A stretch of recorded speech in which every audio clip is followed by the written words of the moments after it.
backyard, and y'all know how we do it out here, right? Where we going, man? Where we going? We coming down here from the state of Georgia. Okay. We call ourselves the Georgia Boys. Oh, yeah. Y'all come gather around. Come on now. Come on, guys, come on. This is Georgia Boys, man. They're getting That's ready. right. Oh, yeah, I like that. Everybody sit around the campfire right here. Yeah, Come on man. now. Campfire. Come on, guys, come on. Yeah. All right.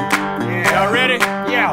Now, here we go. Deep fresh here in the state of Georgia, blowing up like a hot can of soda. I told you that we're about to change the game, a new thing. Hip hop is the name. That's right. I grew up in a small town. Used to play baseball till the sun went down. Yeah, we play in the front yard, and some fly balls were known to hit cars. That's when we'd run in the woods and play dumb, but then we felt like crooks. Yeah, we knew what to do. We had to confess, man, it wasn't me, it was you. I can laugh about it now and think back. There ain't nothing that I did I would take back. 10 years in the past, it went by fast, and now I drink shine from a flask. We just some redneck dirt road riders, come on. We do some country with a little hip hop and a song. We like to hunt and fish and do what we can to stay free.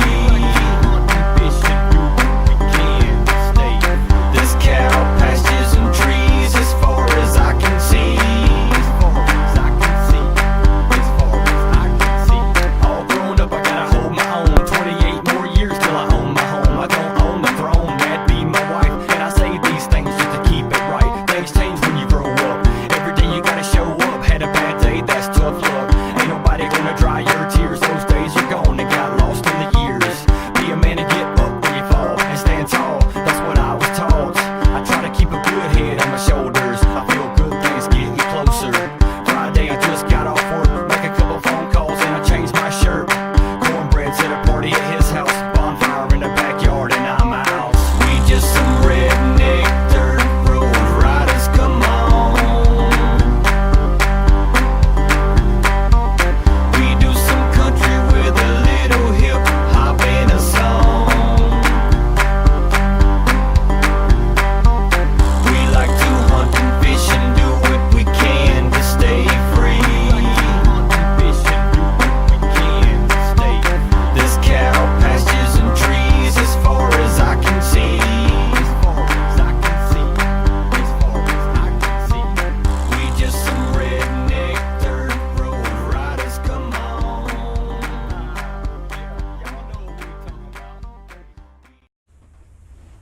What's up, guys? This is Diesel Pie 334 here with old Gus.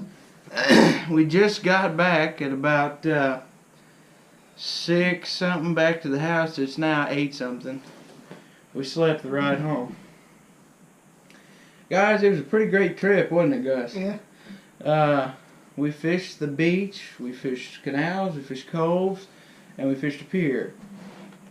Unfortunately, arrangements didn't work out to go out on the boat with my cousin Jimmy, but that's okay. We still caught a lot of big fish, and we'll go into more detail here in just a second. But starting off the first day, which will be part 1 of this video, or I may run it all together.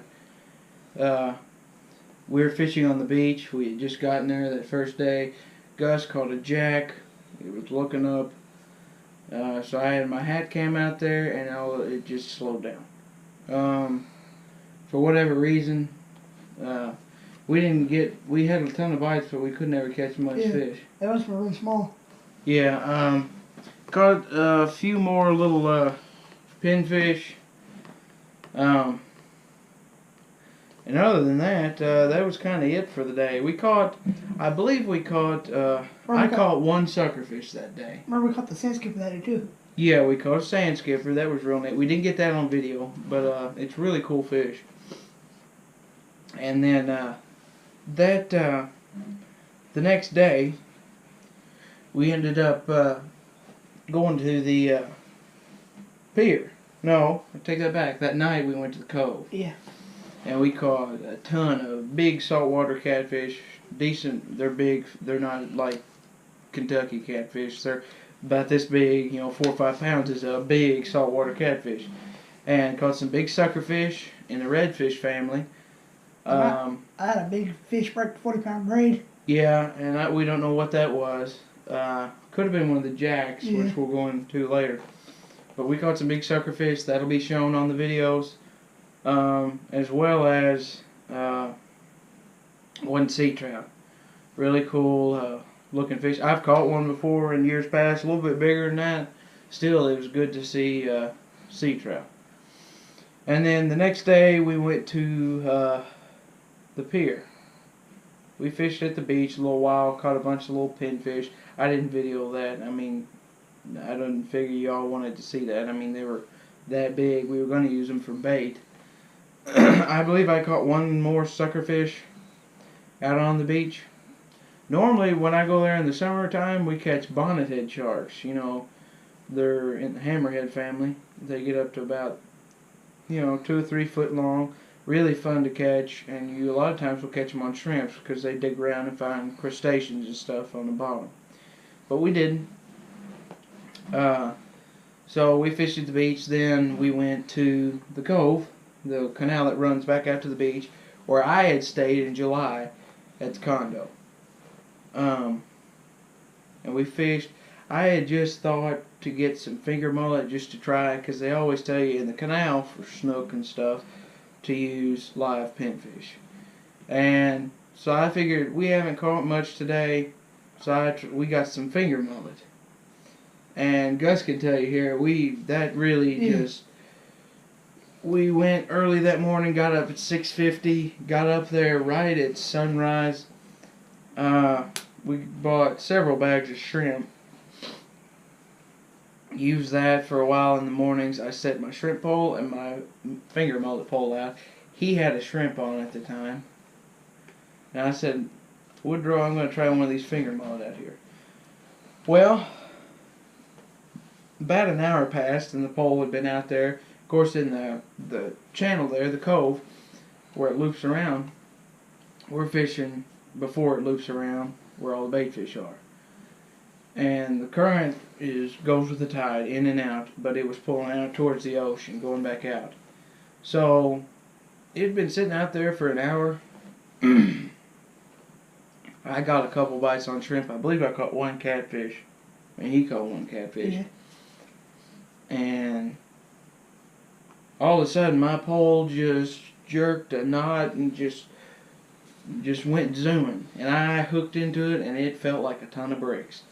And I got it all the way up to the bank, and it came off. And I thought, oh man, that was my one chance. And so he puts on a finger mullet, and I do too. Again, I reel in my shrimp pole, leave it on the bank, and you'll see some of these fish in the video. So I throw back out there, and he throws out there. Well, as soon as my pole's drifting over, here it goes again. So I hook into it, and I catch it, get it up on the bank, and I didn't know at the time. They're a little bit different colors, so I didn't know if they were or not. They're actually pretty big amberjack running the bait fish. And with the current, the way our finger mullet, we had two about 1 ounce egg sinkers, about that big, with a fluorocarbon leader and circle hook, octopus circle hook. And where the current was so strong, you have to have a big weight to keep it in one spot. But where our line would sit there and drift over, and the current would constantly keep that dead fish moving, the jacks just went crazy. I caught 2 right off the bat. Lost a real big one. He broke my hook off. Woodrow lost about 3. He caught 1, then he lost about 3, then caught another one. And then the bite started slowing back down. Then we came back out there, we went and got something to eat, that kind of thing. And we came back out there and night fished, trying to use the finger mullet. Got there about an hour before dark. He can tell you, within 30 minutes, the current was flowing back this way now, coming in. Something pulled my pole way over and about pulled it out from under the pier. Big fish. Went to hook into him, pulled the bait right out of his mouth. Don't know what that was. Reeled in, cast back out. The whole night was pretty much that. I had a couple other good bites. I had one just absolutely take off during the dark. Reeled in, couldn't move it, and it was so heavy, my bail flipped open and spooled some line out, and he got off. So it was a big fish. I got a couple of catfish. Yeah, and he switched over to some shrimp and caught a bunch of catfish. And so finally I switched over to some shrimp and I caught a couple suckerfish. Just kind of disgusted at the way the night had been going, because I mean, you'd have a couple, one or two good bites in a period of time, and they were good fish, just circling through, and I missed them. But yesterday, our last day, we went out that morning, got some. The guy happened to have like 2 more things of finger mullet left. And so we got those, went back out early morning, and slow again. And there's all these dead mullets we had been seeing for the past couple days. The first day we got there, they weren't there. But we found out that, you all have probably heard about this in Florida, the red tide. It's where some sort of red algae, kind of like you get in lakes and stuff, poisonous algae. We had it up here in the lake we're members at in Kentucky, where it was poisonous algae, and whenever you caught fish, you would have to release them, and once you got done fishing that day, you'd have to wash your hands, and you couldn't eat the fish for the longest time. But in this case, the algae is killing the mullet, and it kills a lot of other fish too, but just big mullet. I mean, this big, be probably 7-8 pound mullet, just dead, floating along water. I mean, it looks like somebody had caught a big net full of them, kept them for about 3-4 days, and just let them back out in the channel, didn't it? Mm-hmm. I remember. All the guys were shocked that we were catching as much as we were. They all said the red tide's back. I'm surprised y'all are catching anything. As far as the open ocean, there was some red kelp, but I don't think that's what that is. Now in the channel there was a layer of red algae on the bottom, close to the bank, close to the shore, that really concerned me. But we still caught fish, and ended up being a really good trip. All the guys were surprised, you know, saying, man. But overall, we had a good trip, didn't we? Yeah, it was a blast. Got fish I've never caught before. Yeah, I have too. I've never caught those big jack like that. And these videos coming up will show you what we caught, just in short little compilations. There's one long segment where we were catching pinfish at the pier, but other than that, it's little about minute or 30-second videos of, you know, us reeling in fish or showing the fish, whatever. And this will just show you how good our trip went. I think one of the best fish we caught was that one you caught on bass fluke. That jack on the bass I fluke. forgot to tell that. So I kind of got carried away with the red tide. But yesterday morning, whenever we were fishing, you all have seen the bass fluke fishermen. Let me get in here.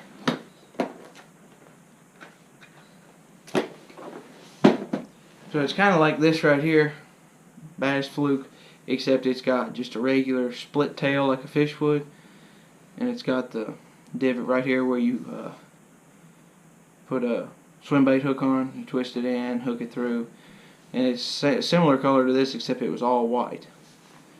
And had a sinker on it, and I had had a jack earlier that week. On the first day, they quit biting on shrimp out in the open ocean. So I tied on a fluke. It was actually a shad, bluegill shad is what the Zoom bag says of the color wise, but it looked like some of the bait fish. And so as we're walking out to the sandbar, he's still got on shrimp. I'm just going to pitch a fluke, see if I can catch any jack. Well, I hook into a decent sized Jack Crevalle, which is the ones with the yellow tail, like he caught in the very first video, which you'll see.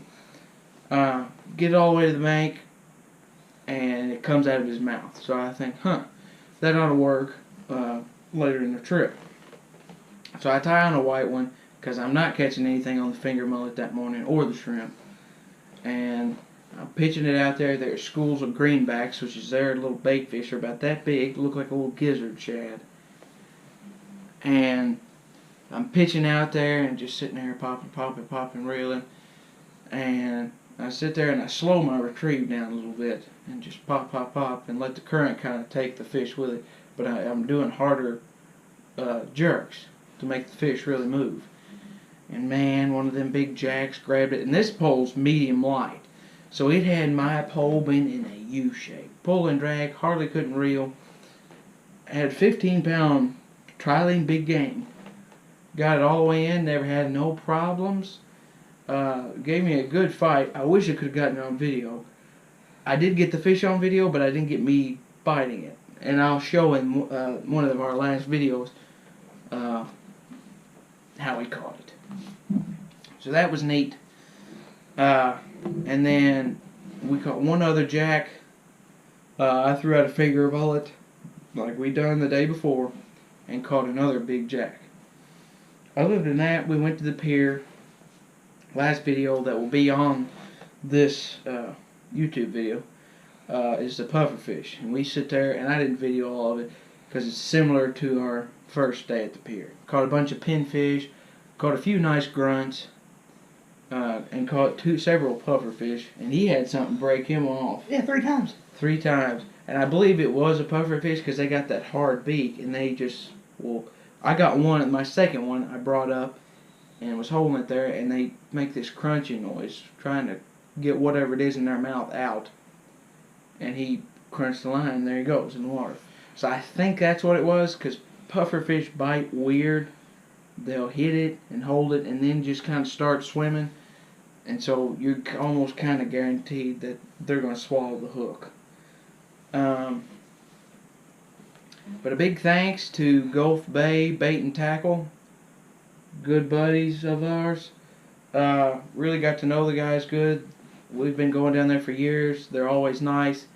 If you live in St. Petersburg and don't go to their bait shop, you should. Really nice guys. Really helpful. I was using wire leaders. Turns out we should have been using fluorocarbon leaders, and we ended up catching more fish, even with the bigger fish.